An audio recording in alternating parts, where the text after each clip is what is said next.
সচেতনমূলক একটি ভিডিও। এজেন্সির শপ থেকে আমি একটি অ্যাড দেখে ভার্চুয়াল কার্ড অর্ডার করার ট্রাই করি। তাই প্রথমে কার্ড সম্পর্কে জেনে নিই এর সুবিধা। তারপরে কিভাবে অর্ডার করব সেটাও জানার চেষ্টা করি। তারপর তারা আমাকে বলে নাম, নাম্বার এবং ইমেল অ্যাড্রেস। তারপরে আমি তাদের কাছে টাকাও পাঠিয়ে দিই। এই আমার টাকা পাঠানোর ডকুমেন্ট। পরবর্তীতে আমাকে তারা বলে যে আরও টাকা দিতে হবে, অর্থাৎ 580 টাকা দিয়ে কার্ড অ্যাক্টিভ করতে হবে, নাইলে আমার কার্ড অ্যাক্টিভ হবে না।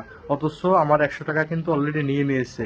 এখন যদি আমি আরও 580 টাকা দিই তাহলে সেটাও আমাকে কিন্তু তারা দেবে না।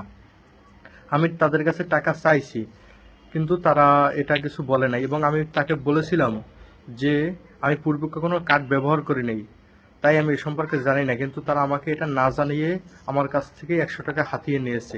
এভাবে হাজার হাজার মানুষের টাকা এভাবে হাতিয়ে নেয়। আমি পরবর্তীতে টাকা পাঠাইনি, টাকা ফেরত দেওয়ার কথা বলছি, কিন্তু দেয়